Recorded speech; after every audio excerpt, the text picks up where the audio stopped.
Here with Hofstra women's basketball head coach Krista Kilburn-Steveskey following a 58-51 loss to Delaware. Open it up with an opening statement from coach. Disappointed because I felt like we were really prepared coming into this game. We've had great practices, just good team chemistry, and to fall short, against a tough Delaware team, it's just disappointing for us because we did a lot of good things right, and then just had a costly third quarter. It's not a defensive problem. I mean, you guys are playing some of the best defense I've seen in quite some time, especially for this program. Is there like a simple fix to the shooting woes a little bit? So spot on that, by the way. And I've always been, you focus on your defense, and we're getting a lot of shots in our offense, and we're shooting all the time. But you're right, you hang your hat. I mean, what a great job Nay, Marianne, and Kai did on Anna Bossi tonight. I mean, they let her know that we were here from start to finish. So she usually averages close to 20.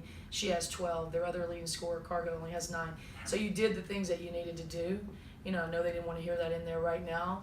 So then, what are the opportunities that we missed? And it's just we have some gimme layups. You see them. We have some gimme shots that, that focus and that mental concentration. That was our focus all week. That concentration and mental preparedness is what's going to be the key to victory. And we're not focusing on our free throws. That's mental toughness and concentration. We go 13 for 23 in our own house. It's bizarre. We shoot free throws. We do 70%. We do beat the clock. You do all the drills of free throws, and I'm never going to say whether they're sophomores, but we got several juniors and several seniors out there too, and a lot of sophomores playing as well. But it's just but within all those mistakes, you still had opportunities as well. Still had opportunities. But the third quarter, 17-9 was colossal. In that fourth quarter, there was that little bit of a chaotic moment where you had 3 rebounds, I think it was, and everybody was putting up a shot and nothing was falling.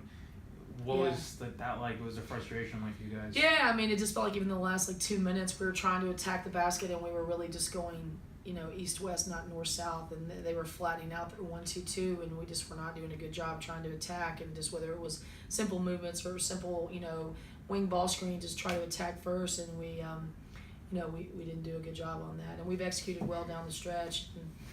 And, coming from behind, you exert all the energy. Coming back from behind, you're pressing, and then you start rushing, and just that execution down the stretch wasn't as good.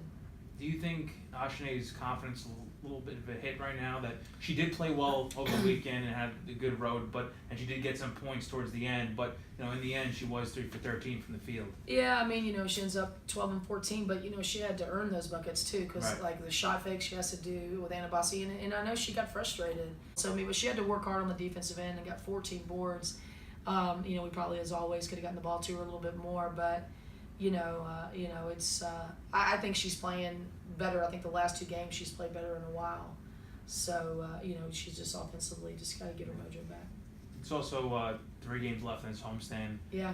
What's the mindset going into this next one? I mean, the big one, and as Coach Kahn was hitting them pretty hard, is you got to flush this quick, and you just play Charleston, and you got to act like we just played them for the first time again come Sunday. So we can't cry over spilt milk and be down, which I know this team's not going to do that, but.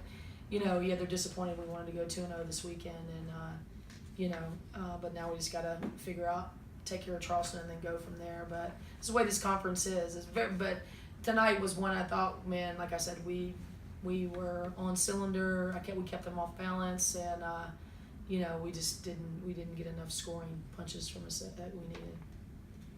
You referenced the third quarter a couple times. What would you say the biggest difference between that and the first half? I mean, I have to go back and look at every play-by-play. They had some. They had some folks come off the bench. It was a 4-point play by Kiri West.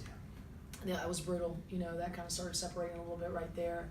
Like I said, you're handling everybody else, and then we just have some slip-ups there. I didn't think we contained the penetration from 2 enough. I think we underestimated her for some reason, and you let them kind of just pinch our gaps, and then the 11 rebounds. So I think 22 starting back. She was out the first half. Obviously, she's really just their kind of X factor to freeze. So she got 11 boards. She might have only had 7 points, but she got 11 rebounds. So she gave them more of the second chances. We didn't do a good job of boxing her out. So I think she obviously played a difference for them in the third quarter. And then we got out rebounded. So like I said, we still could have won that game with that rebounding margin though. But the free throws and then stopping some of the extra offensive boards, that needs to be a focus. You also held them to 2 for 9 in that fourth quarter. I mean, that's going to be a plus for you guys at least, right? Yeah, I mean, trying to find a plus right now is just Right. we just got to get a win on Sunday and go from there. But I did say what they need to learn. I said we have to learn. I'd rather learn from a win, but we got to learn real quick here. Where we need to focus and what we need to do. But like I said, I wanted them to understand they had a great defensive game plan and they did a good job on that. So they need to find some positive out of it. Thanks, guys. Thanks. Yeah. Thank you.